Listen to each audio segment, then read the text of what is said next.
নমস্কার, আমি রাজীব চক্রবর্তী। আপনারা দেখছেন আপনাদের চ্যানেল অ্যাস্ট্রো রাজীব। বিশেষ একটি আলোচনা থাকছে।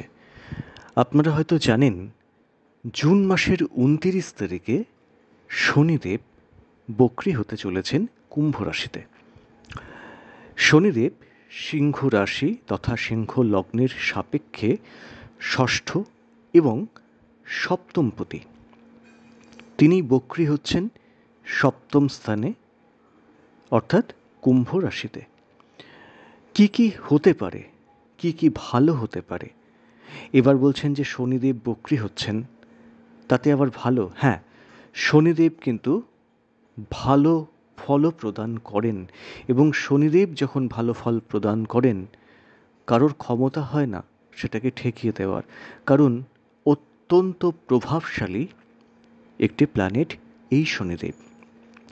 আজকের আলোচ্য যে রাশি এবং লগ্নটি, সেটি হচ্ছে সিংহ। যাদের সিংহ রাশি তারা যেমন শুনবেন, যাদের অন্য যে কোনো রাশি অথচ লগ্নটি সিংহ, তারাও কিন্তু শুনবেন। যারা নতুন শুনছেন তাদের বলবো চ্যানেলটি সাবস্ক্রাইব করে নিতে, কারণ প্রত্যেক মুহূর্তের আপডেট পেতে চ্যানেলটি কিন্তু সাবস্ক্রাইব করে নেওয়া প্রয়োজন। ফোন নাম্বার, হোয়াটসঅ্যাপ নম্বর তো থাকছে, চাইলে যোগাযোগ করতে পারেন। চলে আসি আলোচনায়। দেখুন, শনিদেব নামটি শুনলেই আমরা আতঙ্কিত হয়ে পড়ি। কখনো সাড়ে কখনো ধাইয়া, বা কণ্টক শনি, নানাভাবে তার প্রভাব আমাদের জীবনে বা জনজীবনে নানাভাবে পীড়িত করে বলে আতঙ্কের মাত্রা বাড়ে। কিন্তু সবসময় কি পীড়িত করে? বোধহয় না। কিন্তু বাস্তবে এই শনিদেব সাধক গ্রহ, সাত্ত্বিক কাজকর্মে যুক্ত। তিনি ন্যায় ফলদাতা এবং কার্মিক গ্রহ। মহাকালপুরুষের দশম অর্থাৎ কর্মের ঘর, এবং একাদশ অর্থাৎ যে ঘর থেকে আমরা আয়, লাভ, সাফল্যের বিচার করি, সেই ঘরের অধিপতি তিনি, অর্থাৎ মহাকালপুরুষ। যেটা মেষ থেকে শুরু হচ্ছে, যেটা আমরা ১২টা রাশি বা লগ্নের একদম সূচনা ঘর, তার দশম ঘর মকর এবং তার একাদশ ঘর কুম্ভের মালিক তিনি। আমাদের ঋষিমুনিরা অনেক ভাবনা চিন্তা করেই কিন্তু এই বিভাজনটি করেছেন। তো কুম্ভ রাশির ২৫ ডিগ্রি অবস্থানে পূর্ব ভাদ্রপদ নক্ষত্রে ২৭ জুন রাত ১২টা ৪৬ মিনিট নাগাদ তিনি বক্রী হচ্ছেন। কুম্ভ শনিদেবের নিজস্ব ক্ষেত্র, তার আনন্দময় স্থান এবং মূল ত্রিকোণ স্থান। এই ঘরে শনিদেব কিন্তু আনন্দে অবস্থান করেন বা সুখে অবস্থান করেন বলে ধরা হয়। তিনি ন্যায় ফলদাতা বলেই বিচার করেন আমাদের কর্মের। এই কর্মের হিসেবেই তিনি ফলদান করেন। যিনি ভালো কর্ম করেন, শনিদেব কিন্তু তাকে ভালো ফলই প্রদান করেন। কিন্তু আমরা যদি কোনো দুষ্কর্ম করি, অপরাধ করি, তো সেই যে কুকর্মের ফল, সেটাও আমাদের ভোগ করতে হয়। তা সেই ফল কে ভোগ করবে বলুন, তাই না? এই যে প্রায় ৪.৫ মাস ডিউরেশন বা একটু বেশি, এই যে সময়, এই অবস্থান, এই অবস্থায় তিনি কিন্তু অবস্থান করবেন কুম্ভে বক্রী হয়ে। ১৫ই নভেম্বর তিনি মার্গী গতি প্রাপ্ত হবেন শতভিষা নক্ষত্রে, কারণ ৪ঠা অক্টোবর তিনি শতভিষা নক্ষত্রে প্রবেশ করবেন। এবার এই বক্রী ভাবটা কি? বক্রী ভাব মানে কোনো গ্রহ যখন তার পশ্চাৎগামী গতি হয়। বাস্তবে সেটা হয়তো হয় না, কিন্তু পৃথিবীর সাপেক্ষে, আমরা যে পৃথিবীতে বাস করছি, সেই পৃথিবীর সাপেক্ষে একটা অবস্থান এমন একটা জায়গায় আসে, তখন মনে হয় যে গ্রহটি যেন পিছিয়ে আসছে। যখন কোনো গ্রহ বক্রী হয়, তখন তার দূরত্ব পৃথিবীর থেকে অনেকটা কমে যায়, ফলে তার ফলদান করার ক্ষমতাটা বেড়ে যায়। এই যে বলটা বাড়ে, একে জ্যোতিষশাস্ত্রে চেষ্টা বল বলে অভিহিত করা হয়। তো ইতিমধ্যেই তিনি পূর্ব ভাদ্রপদ নক্ষত্রে অবস্থান করছেন এবং পিছিয়ে এসে শতভিষা নক্ষত্রে প্রবেশ করবেন, সেটা অক্টোবরে। তো এই যে অবস্থান শনিদেবের এর ফল সিংহ রাশি এবং সিংহ লগ্নের ক্ষেত্রে কেমনভাবে আসতে চলেছে সেই নিয়ে এবার শোনা যাক। সিংহের সপ্তমে অবস্থান করছিলেন শনিদেব।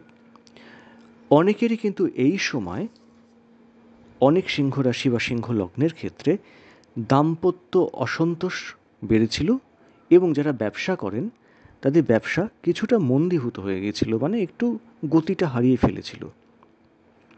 তো সিংহের সপ্তমে অবস্থান করছেন শনিদেব, সেখানে তিনি বক্রী হচ্ছেন। ষষ্ঠ ও সপ্তমপতি এই শনিদেব সিংহের, তিনি সপ্তম স্থানেই কিন্তু বক্রী অবস্থানের ফলে সিংহের যাদের বিয়েতে বাধা পড়ে যাচ্ছিল, দেখাশুনো হচ্ছে এগোচ্ছে না, পাকা কথা হচ্ছে বাধা পড়ে যাচ্ছে, এই সমস্ত ক্ষেত্রে কিন্তু বাধাগুলো কেটে যাবে। হঠাৎ করেই দেখবেন বিয়ের ফুল ফোটার সম্ভাবনা থাকছে। যাদের নতুন কর্মপ্রাপ্তির সম্ভাবনা ছিল কিন্তু হচ্ছিল না, তাদেরও কিন্তু কর্মপ্রাপ্তির সম্ভাবনা তৈরি হবে।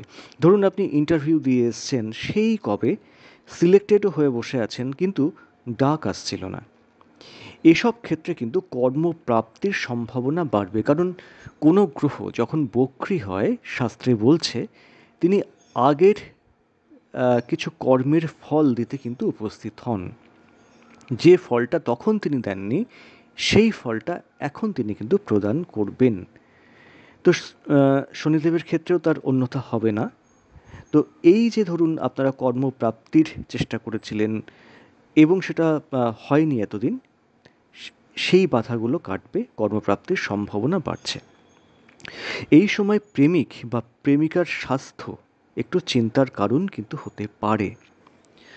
সন্তানদের মতিগতির দিকে একটু নজর রাখার প্রয়োজন হতে পারে। তারা একটু অবাধ্য আচরণ করতে পারে, তাদের জেদ বাড়তে পারে। লক্ষ্য রাখতে হবে তাদের শরীর স্বাস্থ্য বিষয়ে। কোন দিক থেকে? বিশেষত ধরুন জ্বরজারি, দাঁতের বা গলার সমস্যা বা ব্যথা যন্ত্রণার কোনো সমস্যা, এই সমস্ত কিন্তু আসতে পারে, বা পায়ের দিকে কোনো চোটাঘাতেরও সম্ভাবনা থাকছে।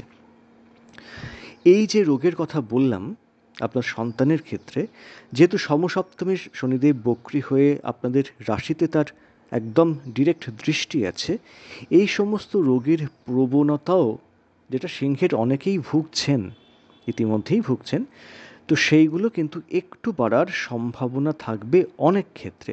আবার অনেকের কিন্তু এই রোগের প্রবণতাটা কিছুটা কমবে।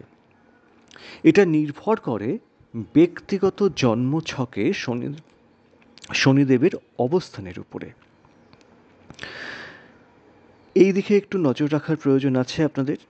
ব্যক্তিগত জন্মছক যদি শনিদেব মজবুত অবস্থানে থাকেন বা উপচয় স্থানে থাকেন, তো সেক্ষেত্রে কিন্তু আপনারা শুভ ফল অতি অবশ্যই পাবেন, শুভ ফল নিশ্চয়ই পাবেন।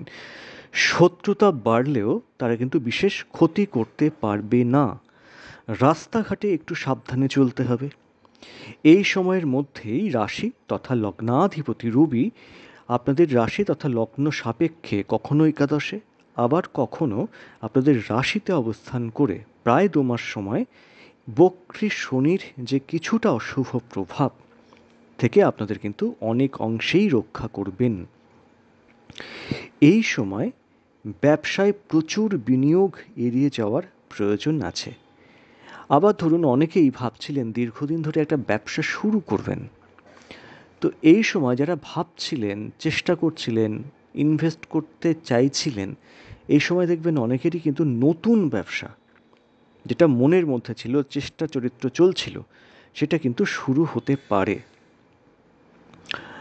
আত্মীয় স্বজন থেকে সাহায্যের আশা এই সময় না করাই ভালো। তাদের থেকে হয়তো খুব একটা কি বলবো, ভালো ব্যবহার নাও পেতে পারেন। তবে অনেক ক্ষেত্রেই কিন্তু বলবো সিংহের আর্থিক চাপ সেটা কমতে চলেছে। এই সময় গুরুজনদের স্বাস্থ্যের দিকে একটু নজর দেওয়ার প্রয়োজন থাকবে। তাহলে কি দাঁড়ালো? মোটামুটি শরীর স্বাস্থ্যের দিকে একটু নজর, বাবা মায়ের শরীর স্বাস্থ্যের দিকে নজর, সন্তান, প্রেমিক প্রেমিকা, একটু যানবাহন থেকে সতর্ক থাকার প্রয়োজন আছে। রাস্তাঘাটে বা সিঁড়ি দিয়ে ওঠা নামার ক্ষেত্রে একটু সাবধান থাকবেন। আর্থিক অবস্থার উন্নতি, কর্মপ্রাপ্তির যোগ এবং বিয়ের বাধা কেটে যাওয়ার সম্ভাবনা থাকছে।